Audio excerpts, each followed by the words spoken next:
What if the only thing stopping you is how you see yourself?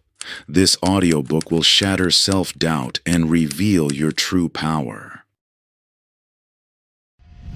The Winning Formula. Audiobook by Declan Stone, published by Beyond the Noise. Introduction. You wake each morning to face the silent question that echoes through your decisions. Am I good enough? This subtle yet persistent voice shadows your steps, questioning your worthiness, competence, and potential. In meetings, valuable insights remain unspoken as you second-guess their merit. When colleagues praise your work, you instinctively deflect or diminish your achievements.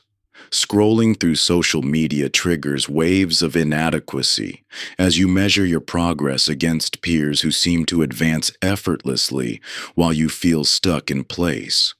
This experience is universal, transcending career levels, backgrounds, and industries.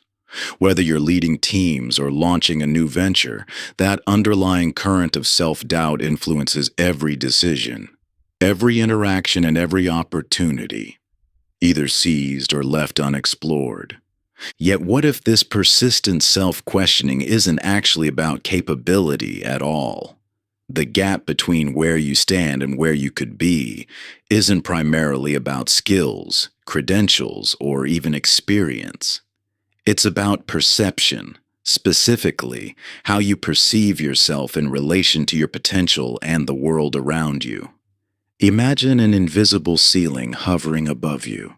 Unlike the glass ceiling of institutional barriers, this one is constructed entirely of self-limiting beliefs, assumptions, and habitual patterns of thought. The remarkable truth is that this ceiling exists only in perception. When you shift how you see yourself, this seemingly solid barrier dissolves, revealing endless space for growth and expression. At the heart of this transformation lies a profound principle: acting as if. This isn't about pretending to be someone you're not, or artificially manufacturing confidence you don't feel. Rather, it's about aligning with the highest version of yourself that already exists beneath accumulated layers of doubt and hesitation. This book charts a different path from conventional approaches that focus on external behaviors or techniques to build confidence. Instead, we'll explore how small shifts in perception create massive changes in results. Each chapter illuminates this core truth from a different angle, building a complete understanding of how self-perception shapes your reality and results. Through this journey, you'll discover that the question isn't whether you're good enough. It's whether you're ready to recognize the capability that has always existed within you. You'll learn to identify the invisible scripts that have limited your expression and reclaim the power you've unconsciously given away to external validation. By the final page, you won't just understand intellectually how to transform your relationship with yourself. You'll experience a fundamental shift in how you move through the world, approaching challenges not from a place of perpetual proving, but from an unshakable foundation of inherent worthiness. This is the unlocking of your natural state, where extraordinary achievement flows not from striving to become enough, but from the clear recognition that you already are. Your decisions will emerge from a deeper place of knowing, untainted by the need for external validation or the weight of others' expectations. You'll recognize that true confidence isn't something you chase, but something you allow to surface when you strip away the layers of doubt you've accumulated. This transformation isn't about adding new skills or strategies to your repertoire. It's about removing the invisible barriers that have kept you from experiencing your full potential all along. Chapter 1. The Mirror Effect. When was the last time you deliberately avoided your reflection before an important moment? That instinctive aversion reveals a profound truth about human nature. We don't just see our physical reflection in mirrors. We see our entire self-concept reflected back in every experience, interaction, and opportunity we encounter. This reflection isn't limited to physical appearances. In professional settings, you might see yourself reflected in a colleague's casual comment, interpreting neutral feedback as criticism because it aligns with your inner narrative. In relationships, you might dismiss genuine appreciation because it conflicts with your self-image. These aren't isolated incidents, but manifestations of a fundamental principle. You don't see reality as it is, you see it as you are. Your self-concept acts as a powerful filter through which all experiences pass. This filter operates automatically, shaping how you interpret events, process feedback, and evaluate opportunities. When you receive praise for a presentation, does your mind immediately search for flaws or potential mistakes? When a new leadership position opens up, does your inner dialogue focus on qualifications you lack rather than strengths you possess? This selective perception isn't random. It's driven by confirmation bias, a psychological mechanism that causes you to notice and remember information that confirms your existing beliefs while filtering out contradictory evidence. If you believe you're not leadership material, you'll unconsciously collect evidence that supports this belief while dismissing instances that challenge it. A successful project becomes just luck, while a minor setback becomes proof of your limitations. These interpretations create self-fulfilling prophecies. When you expect rejection, you communicate differently, perhaps more tentatively or defensively, which increases the likelihood of the very rejection you fear. Your expectations literally shape your reality, not through magical thinking, but through subtle influences on your behavior, body language, and decision-making. Past experiences further reinforce this cycle. One negative presentation in college can become the lens through which you view all future public speaking opportunities. A critical comment from a former manager can color how you interpret feedback for years to come. These accumulated interpretations form the mirror through which you view your present capabilities and future possibilities. This isn't about positive thinking or superficial affirmations. Telling yourself, "I'm confident," while carrying deep-seated beliefs about your inadequacy, creates internal conflict rather than transformation. Real change comes from recognizing and realigning with your authentic capabilities that exist beneath these distorted perceptions. To understand your current self-concept filter, observe your automatic responses to feedback.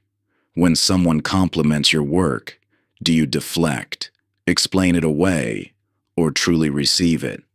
When facing criticism, does it confirm your worst fears or register as useful information for growth? These reactions reveal the nature of your internal mirror.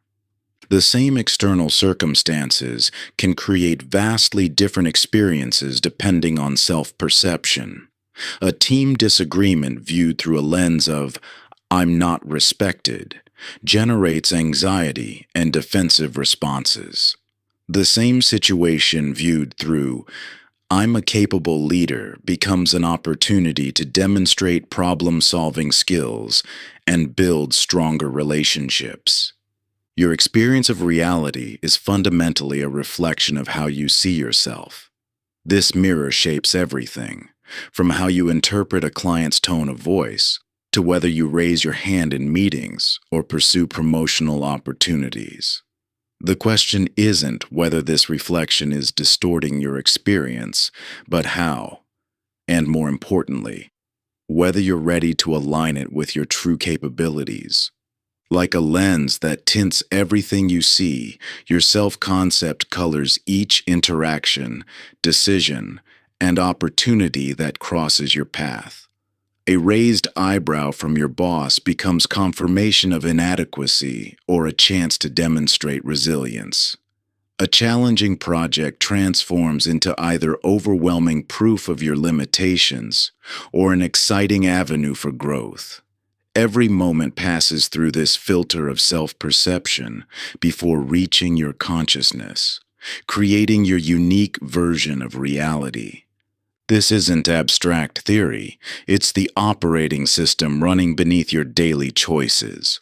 When you walk into a room, your self-image determines whether you naturally gravitate toward the corner or confidently take center stage. It influences whether you speak with conviction or hedge your statements with qualifiers and apologies. Your internal mirror shapes not just how you see yourself, but how others come to see and respond to you. Chapter 2. The Authority Principle. Walk into any room and you'll immediately sense who holds authority. It's not about the expensive suit or the corner office. It's an energy, a presence that commands attention without demanding it. This invisible yet palpable quality shapes dynamics before a single word is spoken. What creates this natural authority, and more importantly, why do you sometimes feel its absence in yourself despite your capabilities? You've likely experienced moments where you deferred to others' opinions or judgments, even in areas where you possess genuine expertise. Perhaps you've caught yourself seeking validation from colleagues about decisions you're well qualified to make, or diminishing your viewpoint when someone speaks with unwavering certainty. These moments reveal a crucial insight about authority. It's primarily a matter of perception rather than credential. Authority is granted through subtle psychological cues that often have little correlation with actual competence. Your brain processes these signals automatically, leading you to assign power to others while questioning your own, based on deeply ingrained patterns established long before you entered any professional setting. These patterns trace back to fundamental experiences with authority figures, educational systems, and cultural conditioning. Traditional education positions experts as separate from learners, creating an artificial divide between those who know and those who learn. This framework becomes internalized, leading you to persistently view yourself as the learner rather than the authority, even in domains where you've developed significant expertise. Cultural messaging reinforces this dynamic, suggesting that authority must be granted rather than claimed. Media representations consistently show authority figures being anointed by external forces, receiving titles, degrees, or positions that bestow power. This creates a persistent belief that true authority comes from outside rather than emanating from within. This brings us to a crucial distinction between borrowed authority and inherent authority.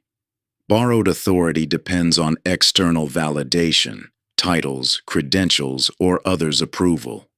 While these markers can be valuable, they create a fragile foundation because they can be questioned or withdrawn.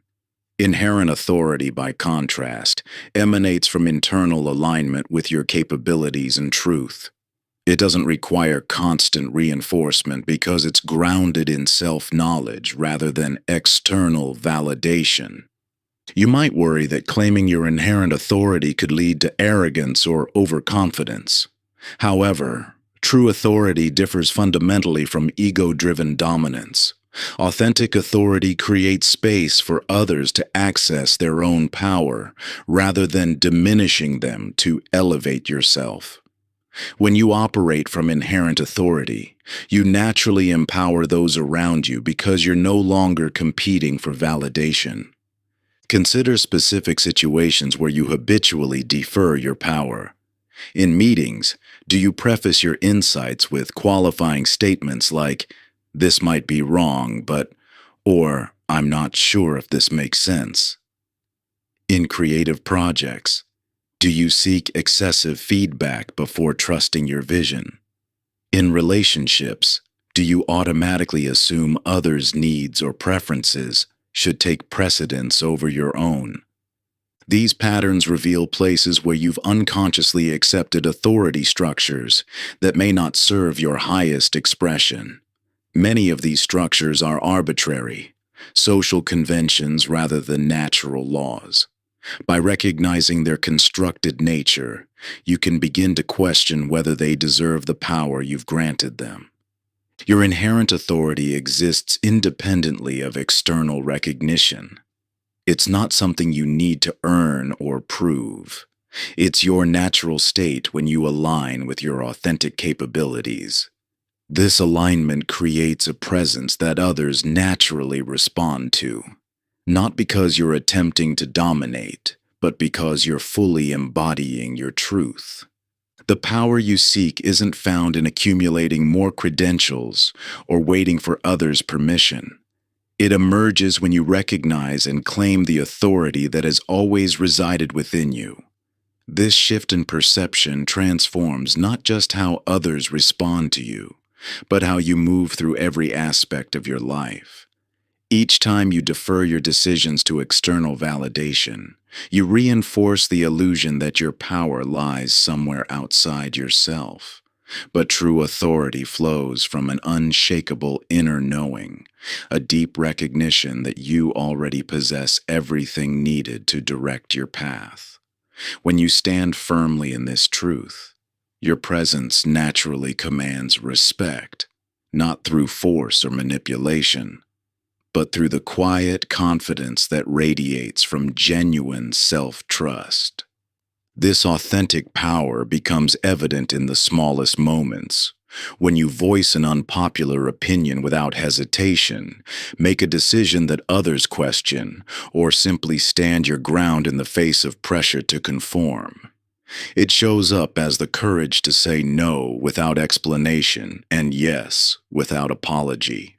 Your actions spring from internal clarity rather than external expectations. And this alignment creates a magnetic field of authenticity that others instinctively recognize and respond to. The authority you've been searching for has never been lost. It's simply been overshadowed by years of looking outward instead of inward. As you reclaim this innate power, you'll find yourself naturally stepping into leadership roles, making bold choices, and inspiring others not through conscious effort, but through the natural expression of your unbridled potential. Chapter 3: The Imposter Syndrome Illusion. Have you ever accomplished something significant only to wonder when everyone would finally discover you don't actually know what you're doing? That question alone likely triggers a familiar tightness in your chest, the hallmark sensation of imposter syndrome. Despite promotions, accolades, or achievements, you find yourself waiting for the other shoe to drop, convinced that any success must be due to luck, timing, or your ability to somehow fool everyone around you. This persistent fear of being found out manifests in countless subtle ways. You over-prepare for presentations, convinced that any small mistake will reveal your perceived inadequacy. You deflect praise, attributing successes to external factors while internalizing every criticism as confirmation of your suspected fraudulence. The mental energy spent maintaining this vigilance is exhausting, creating a constant background tension that colors your professional and personal life. What if I told you that these feelings, far from signifying inadequacy, actually indicate that you're operating exactly where you should be, at the growing edge of your capabilities? This revelation emerges from extensive research showing that imposter syndrome occurs most frequently among high achievers and top performers. The very people you might assume to be most confident in their abilities often grapple with the strongest feelings of fraudulence. This paradox illuminates a profound truth. Imposter syndrome isn't a bug in your psychological software. It's a feature. It appears precisely when you're pushing beyond your comfort zone, engaging with new challenges, and expanding your capabilities. The discomfort you interpret as evidence of inadequacy is actually the sensation of growth in action. Consider the inherent nature of expertise and mastery. As your knowledge deepens in any domain, you become increasingly aware of its complexity and nuance. This expanding awareness of what you don't know creates a perpetual gap between your internal experience of uncertainty and your external demonstration of competence. This gap isn't evidence of fraudulence. It's a natural byproduct of genuine expertise. The traditional narrative suggests that confidence should precede action, that you should feel completely certain before claiming your authority or taking on new challenges. This misunderstanding keeps countless capable individuals trapped in a waiting game, hoping to eliminate all traces of self-doubt before stepping fully into their potential. The reality is that confidence isn't the absence of doubt. It's the willingness to move forward alongside it. Every expert you admire, every authority figure you respect, has experienced moments of uncertainty and questioned their capabilities. The difference lies not in the absence of these feelings, but in their relationship to them. What makes imposter syndrome particularly challenging is its self-reinforcing nature. The more you achieve, the more opportunities arise to experience this uncertainty in new contexts. Each new level brings fresh challenges and novel situations where you haven't yet proven yourself. This dynamic creates a peculiar situation where success actually increases rather than decreases feelings of fraudulence. Understanding this mechanism allows you to reframe these feelings entirely.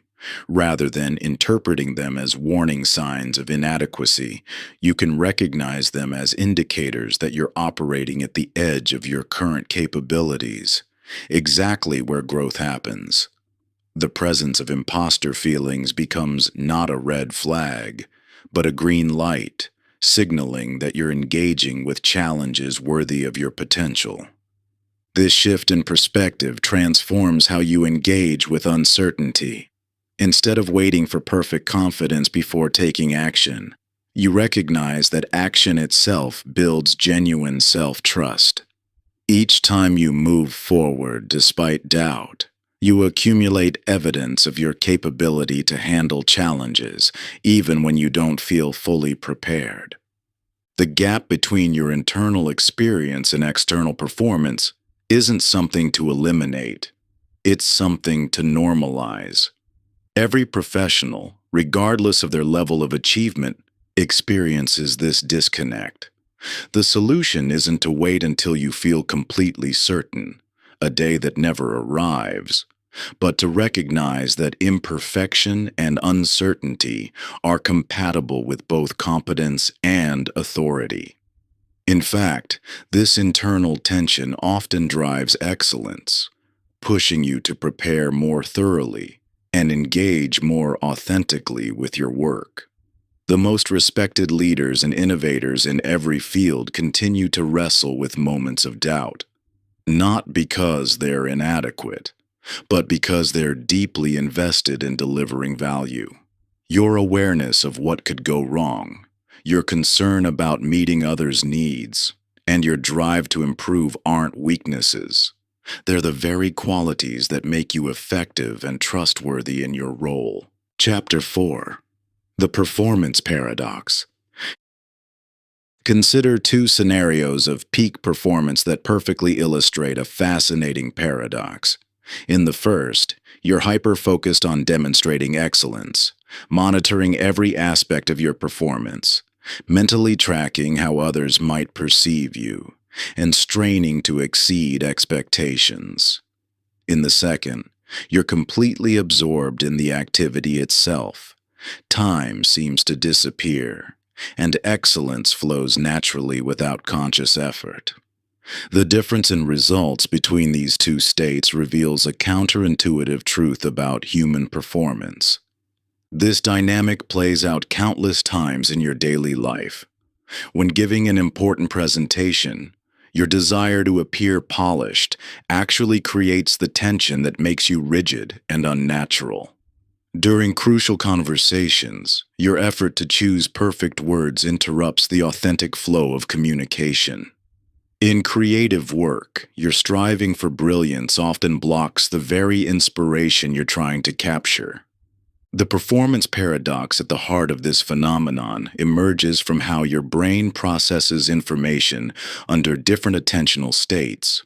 When you're actively trying to be your best, you activate the analytical, self-monitoring parts of your brain that consume massive cognitive bandwidth. This self-conscious attention creates a form of interference that actually inhibits your natural capabilities. Research in performance psychology consistently shows that peak states of functioning occur when self-conscious monitoring drops away. Athletes describe their best performances as effortless. Artists report their finest work flowing through them rather than from them. And business leaders recall their most impactful moments emerging when they were fully present rather than trying to impress. This isn't just subjective experience. Neuroscience reveals distinct brain states between effortful striving and natural flow. When you're trying to be your best, your brain activates stress responses, increases muscle tension, and diverts energy to self-monitoring circuits. In contrast, flow states are characterized by reduced activation in self-referential brain regions, allowing your natural capabilities to emerge unimpeded. The distinction between trying versus trusting illuminates this fundamental difference. Trying involves strain, effort, and constant self-evaluation.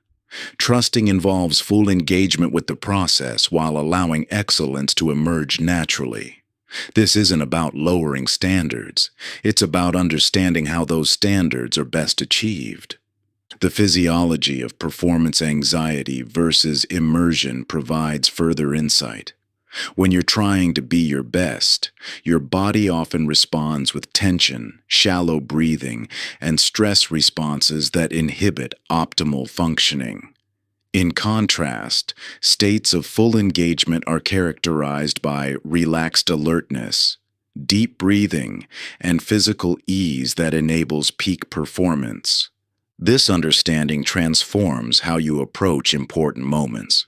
Instead of amping yourself up with pressure to excel, you can focus on creating conditions that allow your natural capabilities to shine through. Rather than straining to prove your worth, you can trust in your inherent capacity to meet challenges effectively. Some may worry that without actively trying to be their best, their performance will decline. However, having high standards doesn't require constant conscious striving toward them. Just as a tree doesn't grow by straining upward, but by establishing strong roots and following natural processes, your excellence emerges most powerfully when you create supportive conditions and trust your inherent capabilities. Examining activities where you naturally experience flow reveals important insights. Whether playing music, engaging in sports, or losing yourself in creative work, these moments of peak performance occur precisely when self-conscious striving drops away. The key isn't to abandon excellence, but to approach it through immersion rather than effort. The shift from evaluation mode to engagement mode transforms results across contexts. In public speaking, letting go of self-monitoring allows natural charisma to emerge. In leadership, releasing the need to prove competence enables authentic influence. In creative work, surrendering the strain for brilliance opens space for genuine innovation. This principle extends beyond traditional performance contexts into everyday life. Whether in conversations, decision-making, or problem-solving, Excellence emerges most naturally when you're fully engaged in the process rather than straining to demonstrate capability. The paradox becomes clear. Trying to be the best often prevents you from accessing your best. You see this play out in countless daily moments. In the flow of natural conversation when you stop monitoring your words. In the grace of movement when you cease overthinking your steps. In the clarity of insight when you release the pressure to find the perfect answer. Your innate wisdom and capabilities shine through precisely when you drop the exhausting effort to prove their existence. Chapter 5. The Identity Edge. Who would you be if everything you've achieved suddenly vanished? If your degrees, titles, accomplishments, and carefully curated professional identity were stripped away in an instant? This question cuts straight to the heart of how we construct our sense of self, often revealing an uncomfortable truth. Many of us have built our identity on the shifting sands of external validation rather than the solid foundation of intrinsic worth. You've likely experienced the subtle anxiety that comes from deriving your sense of self primarily from what you do rather than who you are. It manifests in the compulsive need to maintain certain achievement levels, the fear that any failure might expose your unworthiness, and the exhausting pressure to constantly prove your value through performance. This reversed relationship between being and doing creates a particular kind of vulnerability. When your identity depends on maintaining specific achievements or roles, even temporary setbacks can trigger profound identity crises. You become trapped in a cycle of achievement that never quite satisfies, because external accomplishments can't fill an internal gap. The transformation you seek doesn't begin with changing what you do. It starts with shifting who you believe yourself to be. When you attempt change at the behavioral level while maintaining limiting identity beliefs, you create internal conflict that eventually sabotages your efforts. It's like trying to drive with one foot on the gas and one on the brake. The resulting friction wastes energy and prevents forward momentum.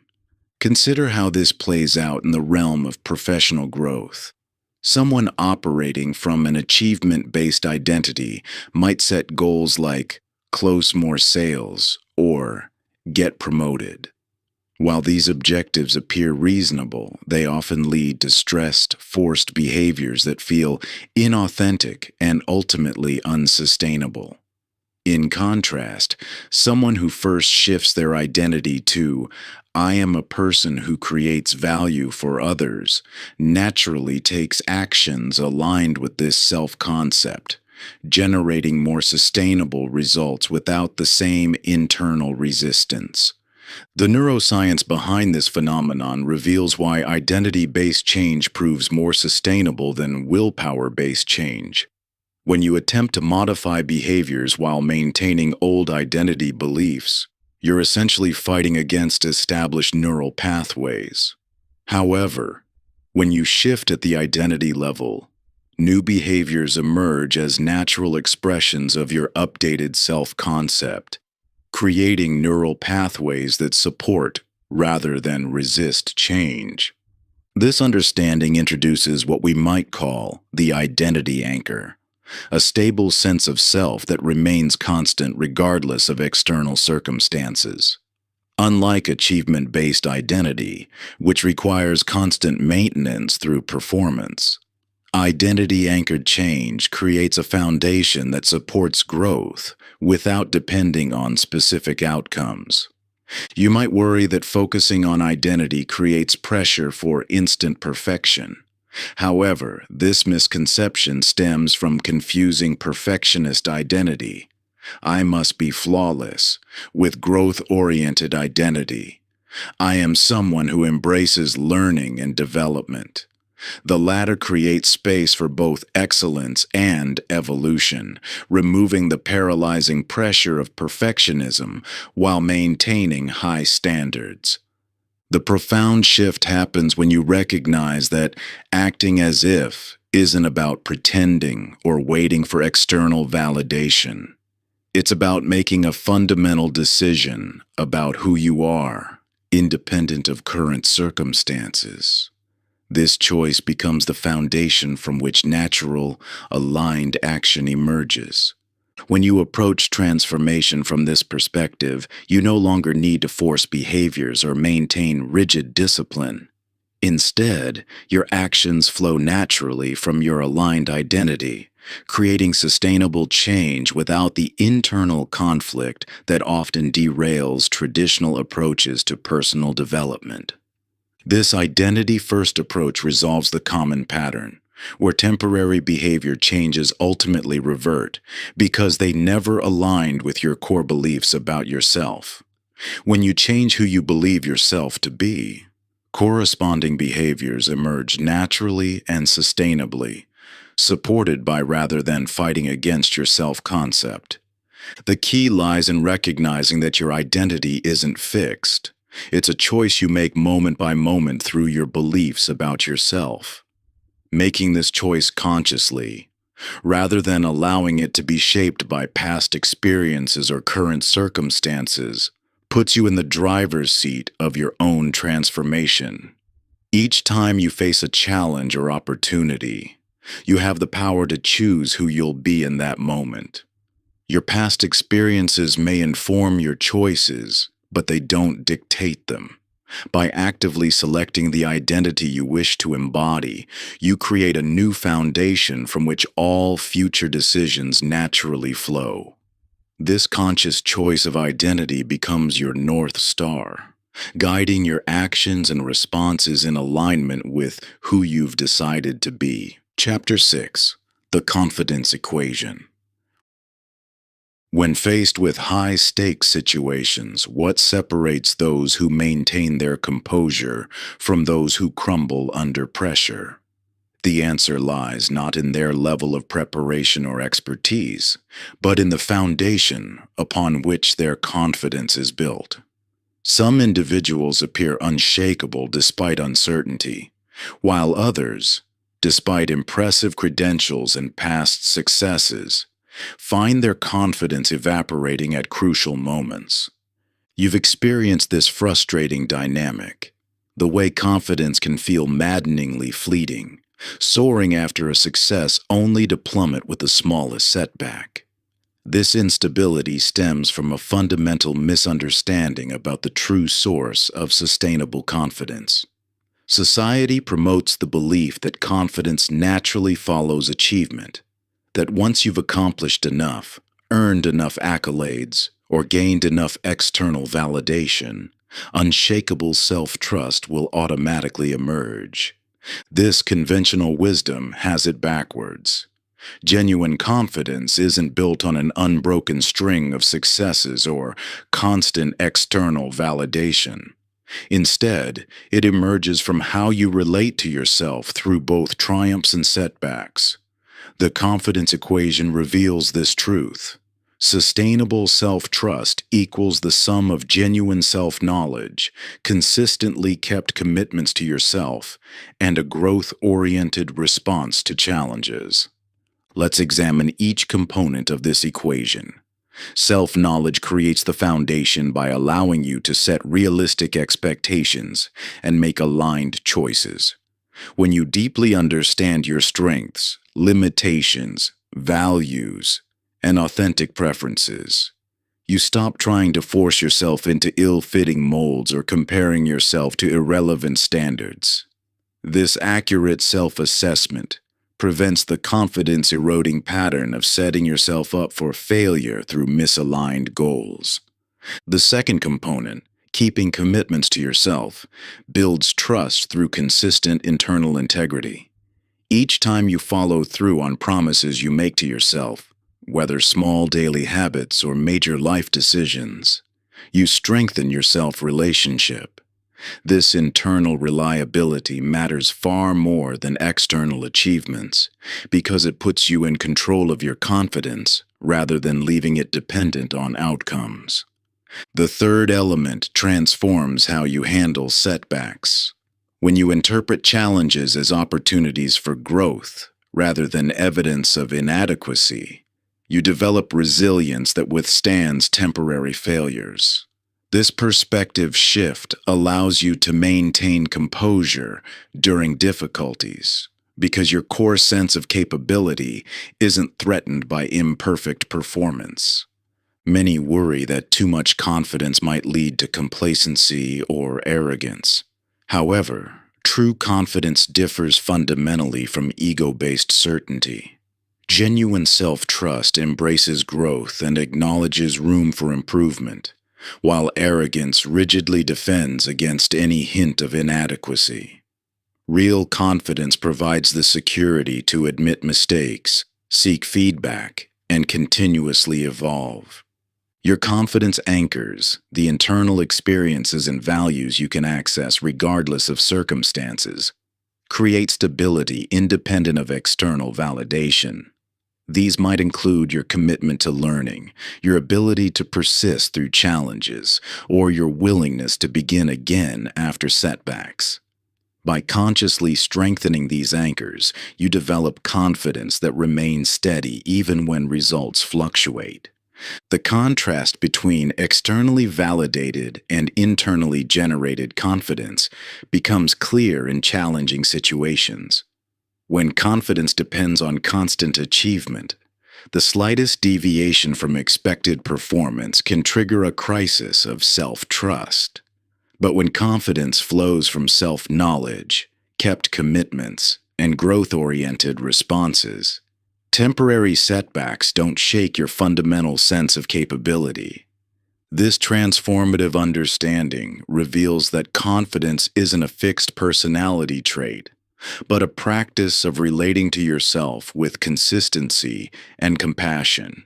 Each choice to honor your commitments, each willingness to learn from mistakes, and each moment of accepting both your strengths and limitations builds the foundation for unshakable self-trust. True confidence transforms not just your inner landscape, but every interaction and opportunity you encounter. When you build this unshakable foundation of self-trust, you naturally express yourself with greater authenticity and impact. Your words carry more weight because they emerge from conviction rather than need. Your actions align with your values because they flow from clarity rather than compensation. This shift ripples outward, touching every aspect of your life. Where you once second-guessed your instincts, you now move with natural grace. Where you previously held back from fully engaging, you now bring your whole self to each moment. This isn't about becoming someone different. It's about finally allowing yourself to be who you've always been, beneath the layers of doubt and hesitation. The journey ahead invites you to explore this profound distinction between authentic embodiment and surface-level imitation. As you'll discover, the difference lies not in what you do, but in the truth from which your actions spring. Chapter 7. The Authenticity Paradox. In professional and personal development circles, you've likely encountered the popular advice to fake it till you make it. This seemingly practical approach suggests that by imitating confidence, competence, or any desired quality, you'll eventually develop it naturally. Yet something about this advice has always felt misaligned, creating an uncomfortable friction between the drive for authenticity and the pressure to perform. This internal conflict manifests in subtle but significant ways. When attempting to fake it, you might find yourself adopting mannerisms that feel foreign, using vocabulary that doesn't feel natural, or projecting an image that feels disconnected from your true self. This performance creates a constant underlying anxiety, a fear that others will see through the facade, or that you'll slip out of character at a crucial moment. The authenticity paradox reveals why this approach often backfires. When you consciously try to fake qualities you don't believe you possess, you create internal resistance that actually blocks access to your natural capabilities. The energy required to maintain this performance drains the very resources needed for genuine growth and expression. It's like trying to drive with one foot on the gas and one foot on the brake. You're expending enormous energy while creating internal conflict that prevents smooth forward motion. This raises a crucial distinction between pretense and embodiment. Pretense involves consciously manufacturing behaviors and characteristics you don't believe you possess. It creates a split in your attention. Part of you focused on the performance while another part monitors how well you're maintaining it. This divided attention not only feels exhausting, but actually impairs your ability to engage fully in the present moment. Embodiment, by contrast, involves accessing and expressing qualities that already exist within you, even if they're currently dormant or underdeveloped. Rather than trying to become something foreign to your nature, embodiment is about allowing your authentic potential to emerge. It's the difference between trying to imitate someone else's voice versus finding your own voice and allowing it to grow stronger through expression.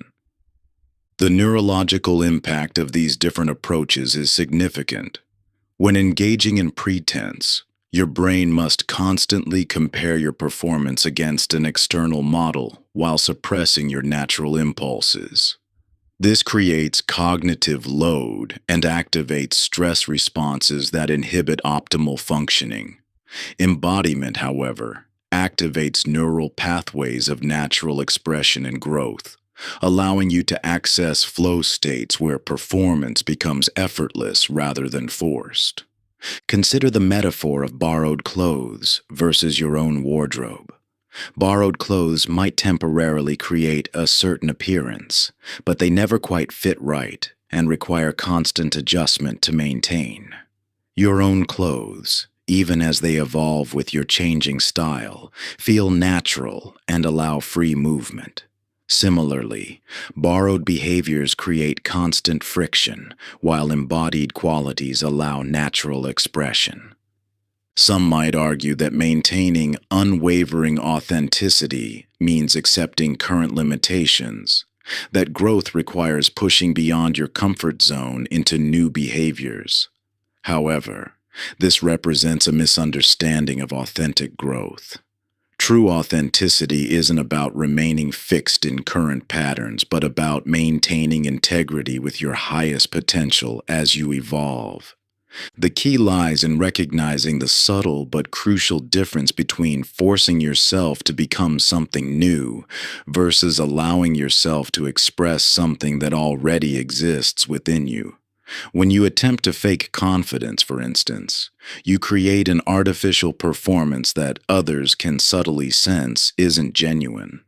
But when you access and express the confident aspect of yourself that already exists, even if it's currently underdeveloped, you create an authentic expression that naturally strengthens through use.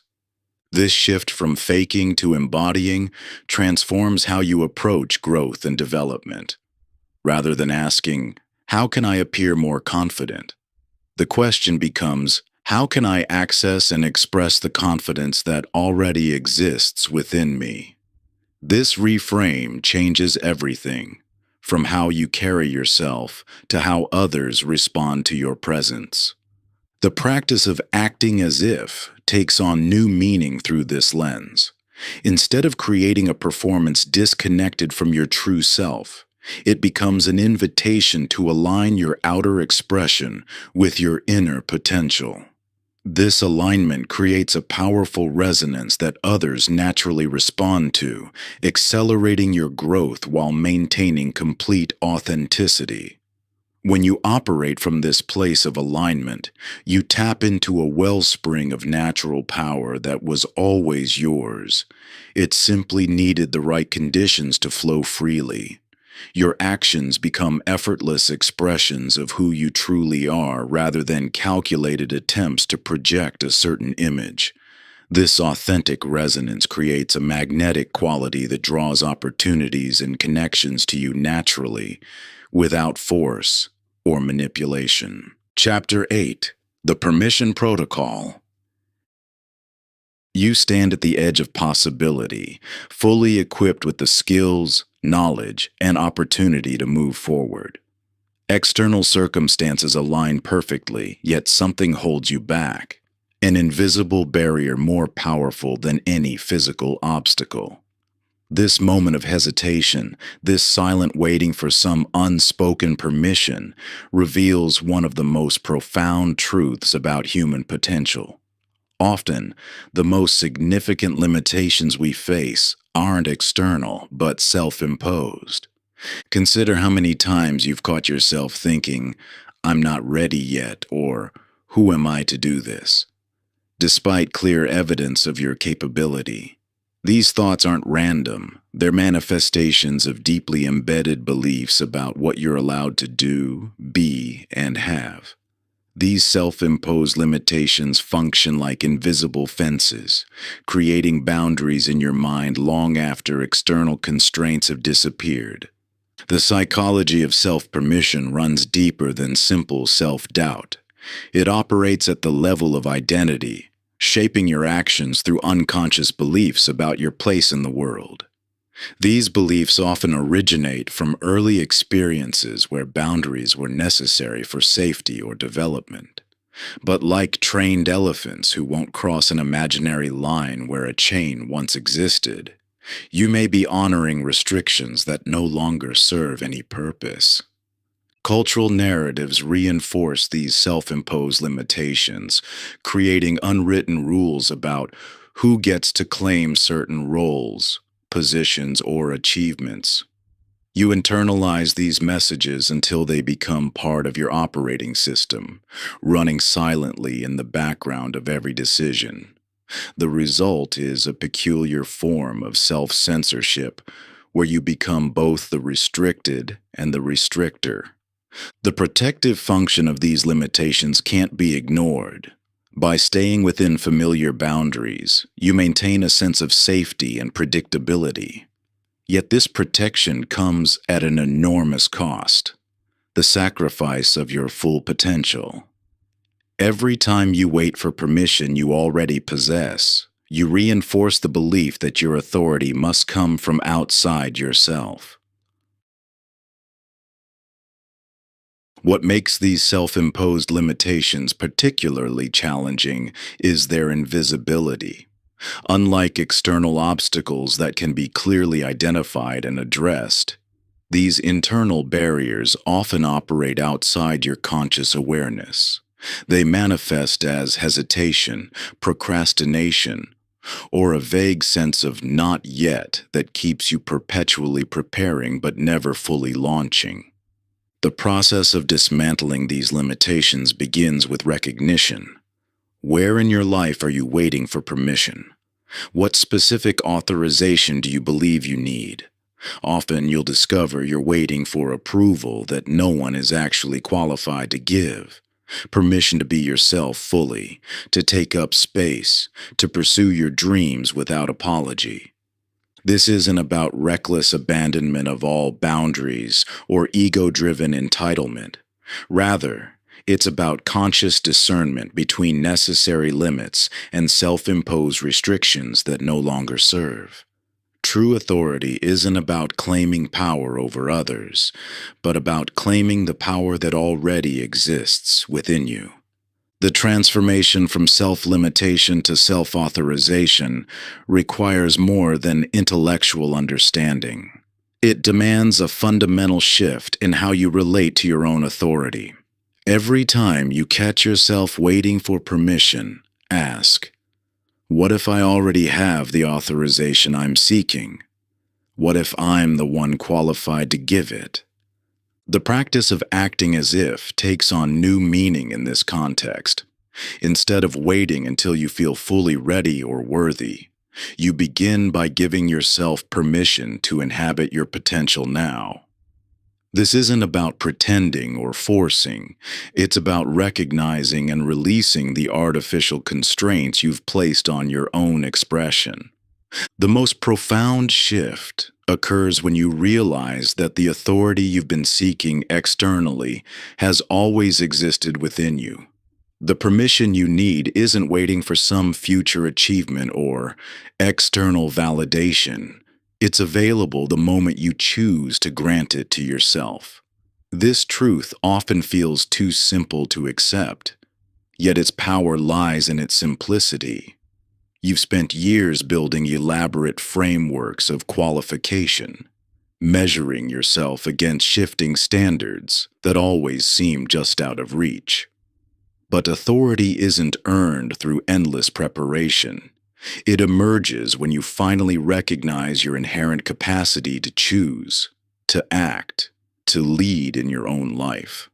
The gap between where you are and where you want to be isn't filled by accumulating more credentials or waiting for the perfect moment. It closes the instant you acknowledge your own voice as the one you've been waiting to hear. Chapter 9. The Embodiment Practice.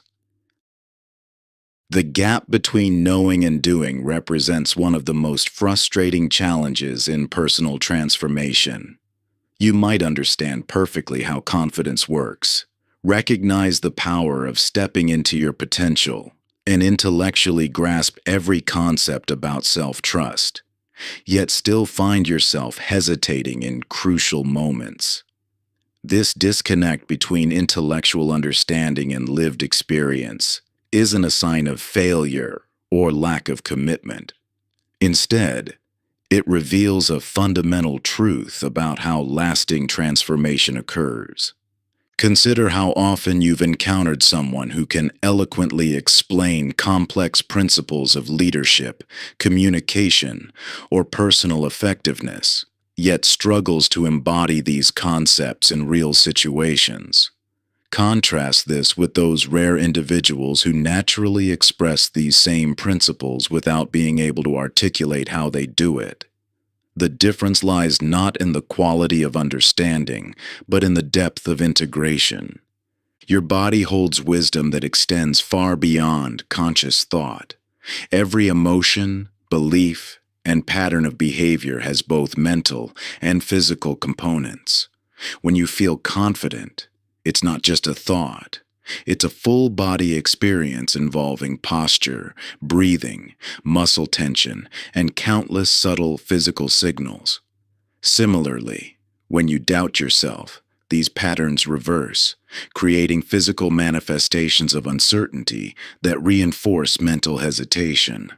This mind-body connection explains why purely intellectual approaches to change often fall short. Reading about confidence or understanding its psychological components provides a crucial foundation, but lasting transformation requires integration at the physical level. Your nervous system, which governs both conscious and unconscious responses, learns most effectively through direct experience rather than abstract understanding. The concept of embodiment, bringing conscious awareness to how you physically express different states of being, provides a bridge between knowledge and experience. When you adjust your posture, breathing, and movement patterns to align with confident states, you're not just mimicking confidence. You're actually creating the physiological conditions that support it. This isn't about superficial imitation, but about accessing and amplifying authentic expressions of your potential that already exist within you. Think of this integration like learning to ride a bicycle. No amount of theoretical understanding about balance, momentum, and steering can replace the direct physical experience of finding your center of gravity while in motion. Your body must learn through experience, creating new neural pathways that eventually make the complex coordination feel natural and automatic. The same principle applies to acting as if. It becomes most powerful when engaged as a full system experience, rather than a mental exercise alone. Each time you physically embody the state you're developing, you're creating new neural patterns that make this state more accessible and natural.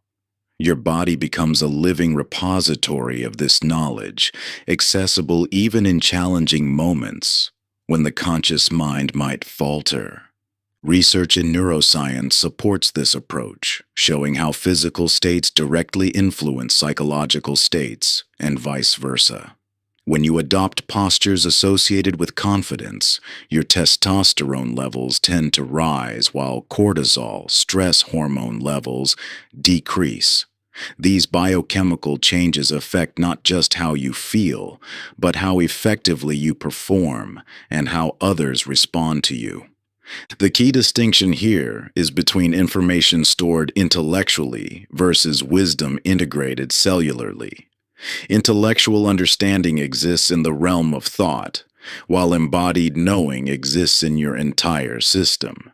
This integration creates a foundation for consistent expression of new capabilities, even under pressure or in unfamiliar situations.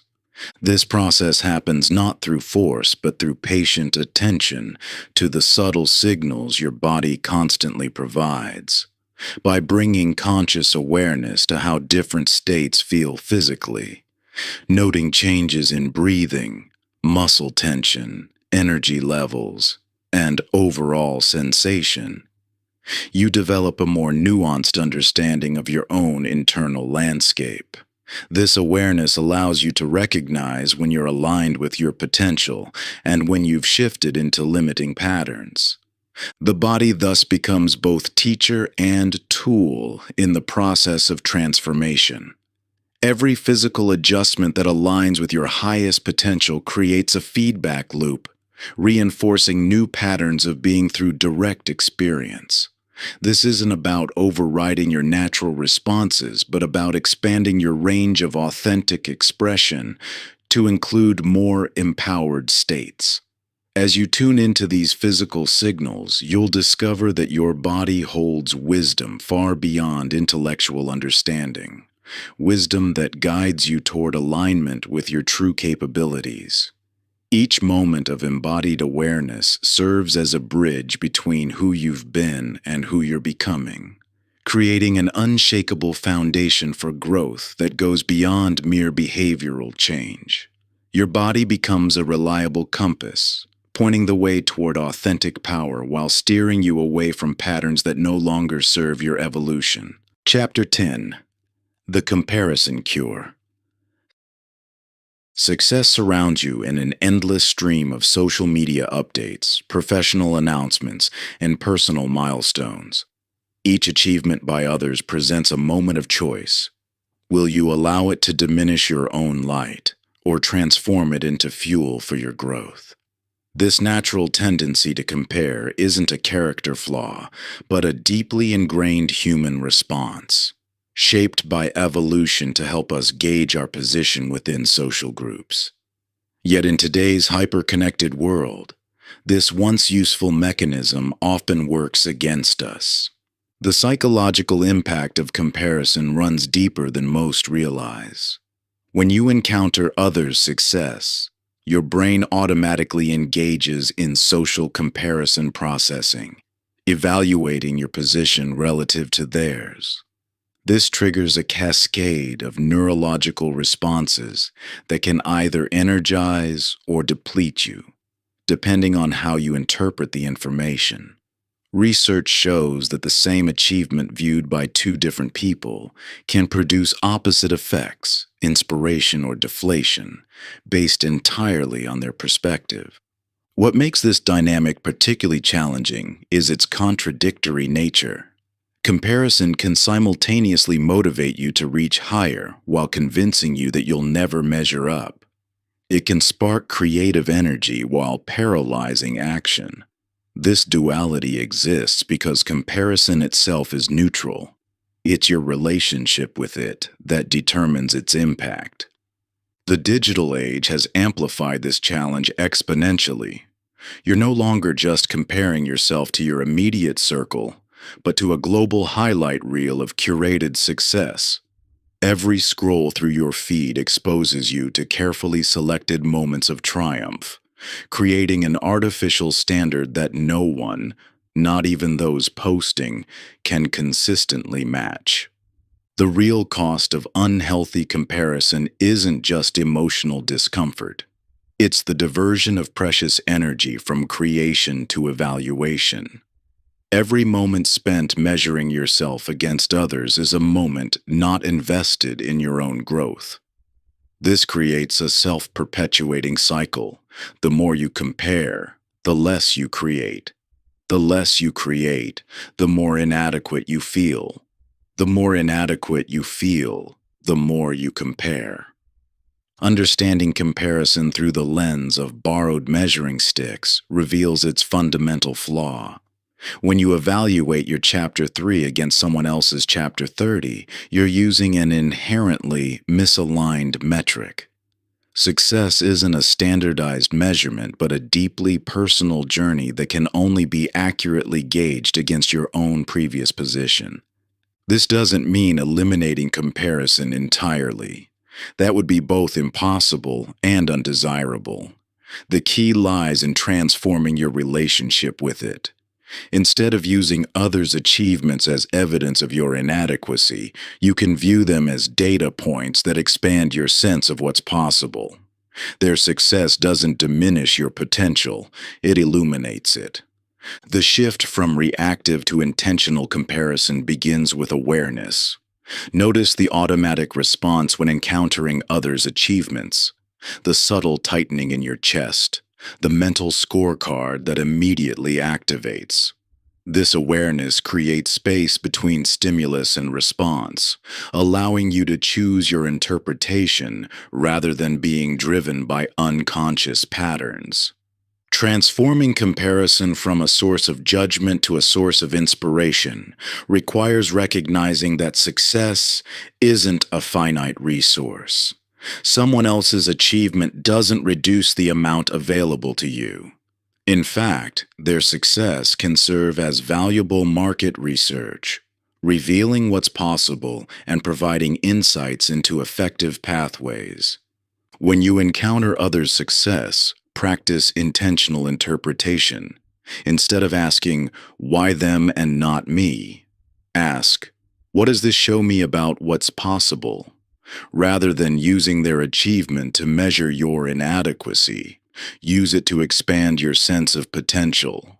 This shift transforms comparison from a tool of self-judgment into a catalyst for growth. The most powerful antidote to unhealthy comparison is full engagement with your own path. When you're deeply immersed in your own creation and growth, others' achievements naturally shift from threats to inspiration. Their success becomes evidence supporting your own potential rather than questioning it. The ultimate aim isn't to become immune to comparison, but to transform it into fuel for your journey. Each encounter with others' success becomes an opportunity to expand your vision of what's achievable. You're not dismissing the natural impulse to compare. You're redirecting it toward growth. When you see someone reach a milestone you desire, let their achievement illuminate the path ahead, rather than cast a shadow on where you stand. Their success doesn't diminish your potential. It proves what's possible for anyone willing to persist through challenges and remain true to their vision. Chapter 11. The Social Mirror. Your authentic self isn't a fixed point, but a dynamic interplay between internal truth and external expression. Each day presents countless moments where you must navigate the delicate balance between who you are and how you show up in different social contexts. This fundamental tension between authenticity and adaptation shapes every interaction, from casual conversations to high-stakes professional situations. Consider how your energy and presence naturally shift as you move through different environments throughout your day. These shifts aren't necessarily inauthentic. They're your system's intelligent response to varying social contexts. The key lies in distinguishing between conscious adaptation and unconscious people-pleasing. Research in social psychology reveals that our self-concept develops through both internal reflection and external feedback. This bidirectional relationship means others' reactions invariably influence how we see ourselves. creating a complex dance between individual identity and social perception. Understanding this dynamic frees you from the false choice between being yourself and managing impressions. The real opportunity lies in aligning your authentic expression with effective communication across contexts. The social mirror reflects back not just your current presentation, but your accumulated patterns of interaction. Early experiences with caregivers created templates for how you engage with others, establishing deep grooves that often operate below conscious awareness. These patterns can either constrict authentic expression or provide a foundation for genuine connection, depending on how mindfully you engage with them. Rather than viewing social adaptation as compromise, consider it an extension of your authentic expression, like a musician who maintains artistic integrity while adjusting performance dynamics to different venues. This shift transforms impression management from manipulation into skillful communication of your genuine self. Your foundation must be solid ground rather than reflective waters, anchored in consistent values and self-knowledge, rather than shifting with every social current. This internal stability allows for flexible expression without losing your center. When you're grounded in authentic presence, adaptation becomes a choice rather than a compulsion. The path forward isn't about rigidly maintaining one way of being across all situations, nor is it about becoming a social chameleon. Instead, it's about developing the discernment to recognize when social feedback offers valuable information about your impact versus when it pulls you away from your truth. This discernment grows through conscious attention to both internal signals and external cues. Building this capacity requires understanding that consistency doesn't mean uniformity. Your authentic self can express differently across contexts while maintaining alignment with core values and identity. This fluidity allows you to remain true to yourself while skillfully navigating social dynamics. Rejection and criticism test this alignment most strongly, revealing whether your self-concept truly rests on solid ground or still seeks validation through reflective waters. These challenges expose any gaps between intellectual understanding of authenticity and embodied self-trust. The practice of acting as if takes on new meaning in this context, not as performance for others' approval, but as consistent expression of your highest self across varying environments. This approach transforms social interaction from a source of tension into an opportunity for deeper, authentic engagement. Success in this domain isn't measured by maintaining a rigid self-presentation or by becoming whoever others want you to be.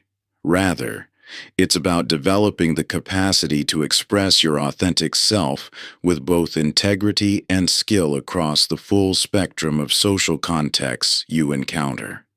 This fluidity becomes your greatest strength, allowing you to move through different environments while remaining anchored to your core values and truth. When you master this balance, you'll find yourself naturally adapting without compromising, responding without reacting, and connecting without losing yourself in others' expectations. The goal isn't perfect consistency, but rather conscious authenticity that honors both your inner truth and the natural ebb and flow of human interaction. Like water taking the shape of its container while maintaining its essential nature, you learn to flow through various social situations without diluting who you are. This dynamic authenticity transforms what might once have felt like a tightrope walk between self-expression and social acceptance into a natural dance of genuine engagement. You'll discover that true adaptability isn't about wearing different masks, but about revealing different facets of your authentic self as each situation calls for them. The freedom this brings is profound, No longer caught between rigidity and conformity, you move with grace through life's varied landscapes. Your relationships deepen because people sense the genuine nature of your presence, and your impact grows because your truth resonates across contexts. This mastery of authentic expression becomes not just a social skill, but a foundation for meaningful connection and lasting influence. Chapter 12. The Rejection, Resilience. When criticism strikes, your immediate reaction reveals everything about your relationship with yourself. In those crucial moments after receiving feedback, your internal response either reinforces limiting beliefs or demonstrates your unshakable core. This fundamental choice between letting external judgment define you or using it as information for growth determines not just how you feel in the moment, but how freely you'll express yourself going forward. The power criticism holds over us stems from deep evolutionary roots. Our ancestors' survival depended on group acceptance, making rejection literally life-threatening. This ancient wiring still influences our modern responses, triggering physiological stress reactions even to minor criticism.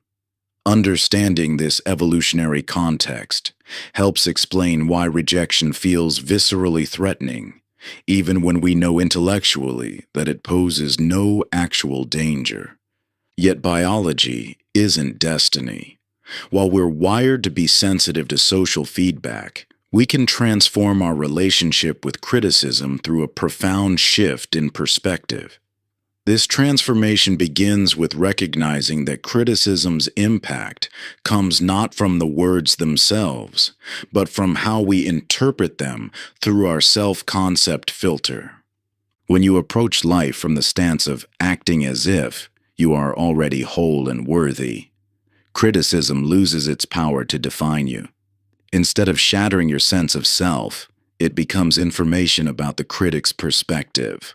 Valuable data you can evaluate objectively while maintaining internal alignment. This shift creates what we might call permeable boundaries, a self-concept sturdy enough to maintain integrity while remaining open to useful feedback. Unlike rigid defensiveness that rejects all criticism or porous boundaries that absorb every judgment, permeable boundaries allow you to engage with feedback discerningly. Consider how this manifests physiologically. When criticism triggers a threat response, your body tenses, breathing becomes shallow, and cognitive function narrows, all responses that reinforce the perception of criticism as dangerous. But when you maintain alignment with your inherent worth, you can stay physiologically regulated, keeping access to your full cognitive and emotional resources. This regulated state allows you to extract value from even harsh feedback without taking it personally. You can acknowledge the emotional impact while recognizing that temporary discomfort doesn't equal lasting damage to your worth.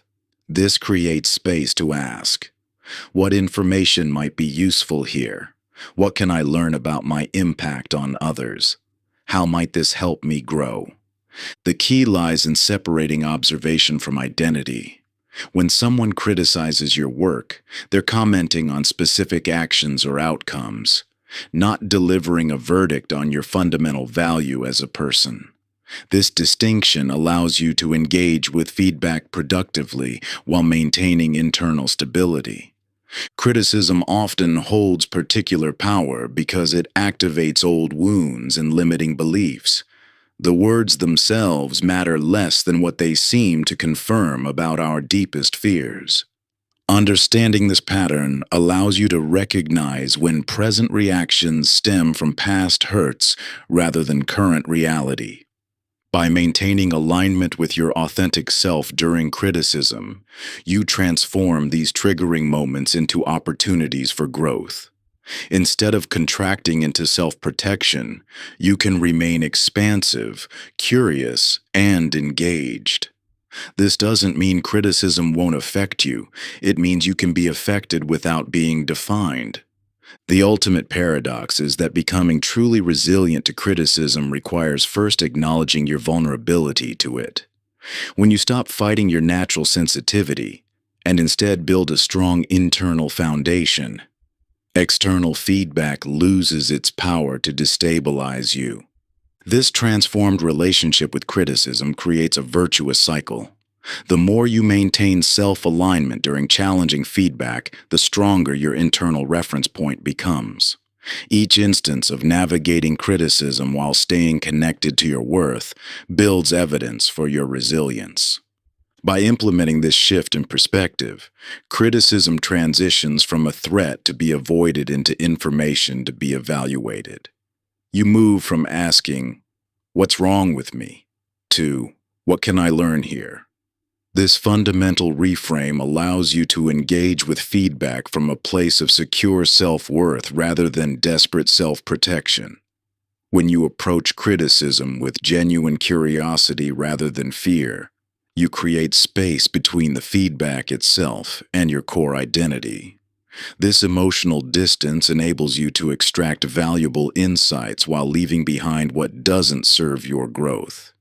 Each piece of criticism becomes an opportunity to refine your understanding, strengthen your resilience, and deepen your connection to your authentic self. Chapter 13: The Professional Edge. The difference between good performance and extraordinary impact in your professional life often has less to do with capability than with how you perceive and present that capability. Consider two equally qualified professionals making the same recommendation in a meeting. One prefaces their insight with qualifiers and subtle self-deprecation, while the other delivers it with grounded certainty. Though the content remains identical, the reception and influence of these contributions differ dramatically. Professional environments amplify the impact of self-perception because they operate through layers of subtle signaling. Your belief in your value doesn't just influence your actions, it shapes how others interpret your contributions, affecting everything from daily interactions to long-term career trajectory. When you consistently undervalue your expertise, you inadvertently train others to do the same. This dynamic becomes particularly evident in compensation discussions. Your salary expectations create an invisible ceiling that influences not just what you ask for, but how decision-makers perceive your market value. Research has consistently shown that initial salary anchors dramatically impact negotiation outcomes. Yet these anchors often reflect internal beliefs about worth rather than market reality. The principle of acting as if transforms professional expression by shifting the foundation of your workplace presence. Rather than attempting to prove value through constant achievement, you operate from an unshakable recognition of the expertise and insight you already possess. This subtle but crucial difference manifests in multiple ways: presenting ideas with clarity rather than seeking validation, making requests aligned with your worth rather than your comfort zone, and navigating challenges from a place of capability rather than uncertainty.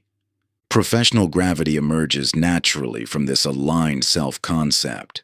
When you embody the full scope of your expertise without hesitation or apology, you create a magnetic field that attracts opportunities, resources, and recognition. This isn't about manufacturing an impression, but about removing the artificial constraints that have been limiting your natural impact. The most powerful professional transformations often occur through seemingly minor shifts in presence. In presentations, speaking from embodied authority rather than seeking approval changes the entire dynamic of audience engagement. In negotiations, operating from clear recognition of value rather than hope for acceptance dramatically affects outcomes. In leadership moments, acting from genuine capability rather than positional authority creates authentic influence that transcends formal hierarchy. This shift requires distinguishing between two fundamentally different approaches to professional growth. The first attempts to accumulate enough external validation to finally feel qualified. The second recognizes existing capability and allows it full expression. The former creates a perpetual proving ground. The latter establishes a platform for genuine impact. Yet this raises a common concern. How do you embody professional excellence without appearing arrogant or presumptuous? The key lies in understanding that true authority doesn't need to announce itself.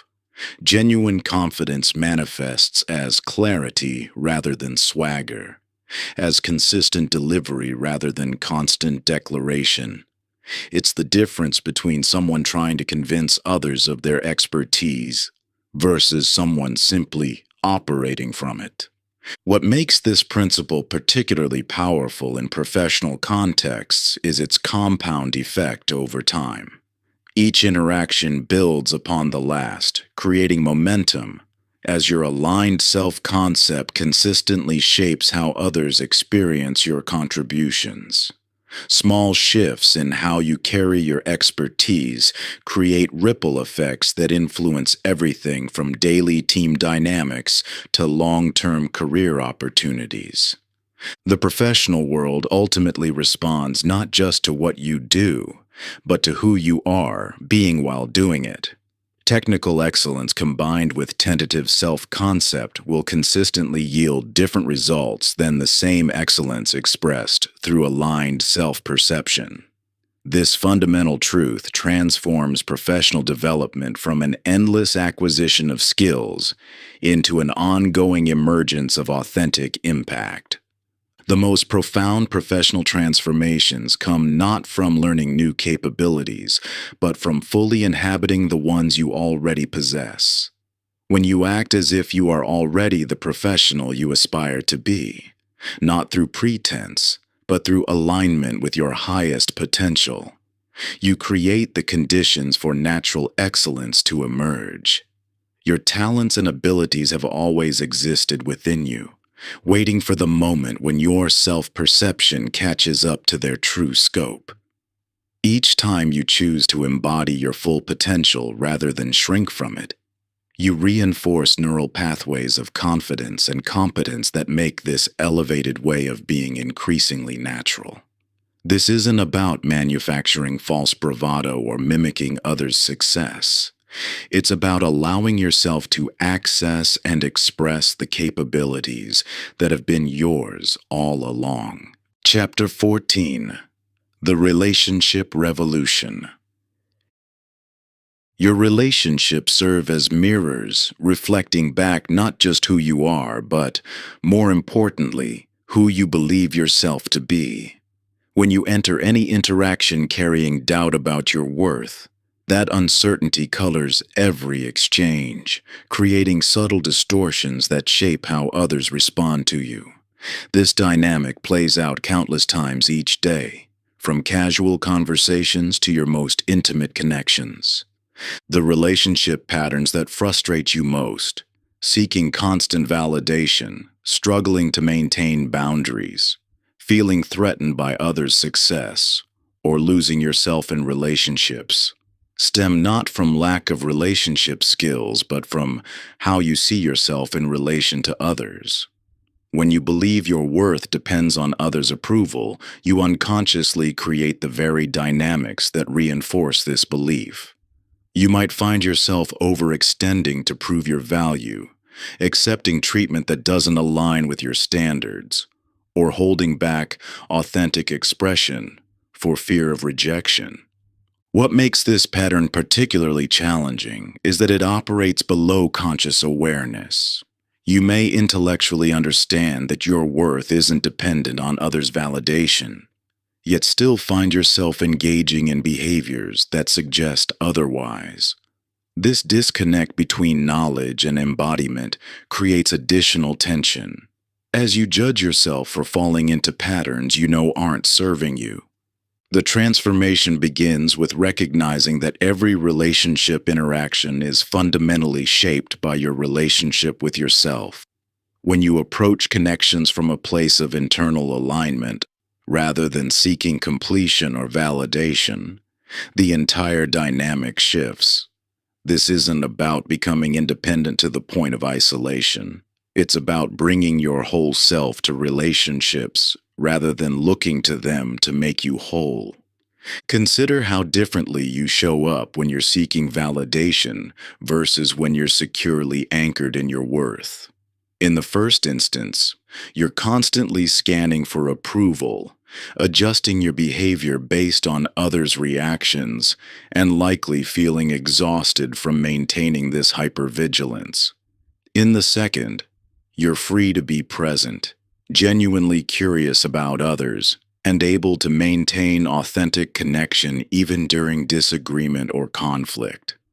The quality of your presence in relationships transforms when you operate from the understanding that while connections can profoundly enrich your life, they don't determine your fundamental worth.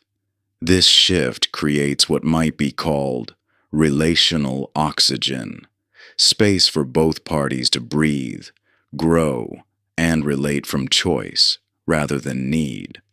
When you're no longer pursuing relationships to fill an internal void, you can appreciate them for what they truly offer: opportunities for sharing, growth, and mutual enrichment. This principle extends beyond romantic relationships to every human interaction. In professional settings, it allows you to collaborate without competition. In friendships, it enables you to celebrate others' successes without feeling diminished. In family dynamics, it helps you maintain boundaries without guilt.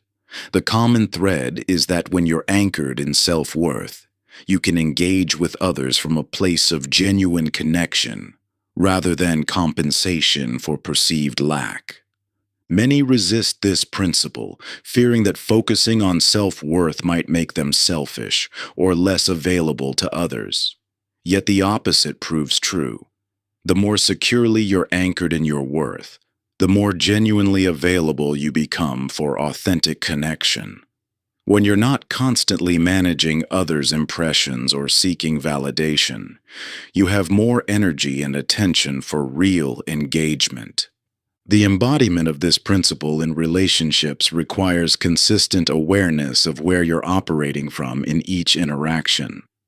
Are you engaging from a place of secure self-worth or seeking validation? Are your actions motivated by genuine care or by fear of rejection? Are you maintaining boundaries from confidence in your worth or defensiveness about your insecurities? When you consistently orient from internal alignment rather than external validation, relationships naturally become clearer, cleaner, and more fulfilling. This doesn't mean they become perfect. Relationships will always involve challenges and growth opportunities. However, when you approach these challenges from a foundation of secure self-worth, they become opportunities for deepening connection rather than triggers for insecurity. The practical application of acting as if in relationships involves maintaining your center of gravity within yourself, while remaining open to deep connection with others. This balance allows you to care profoundly about relationships while not making them responsible for your sense of worth. It enables you to invest fully in connections while maintaining healthy boundaries.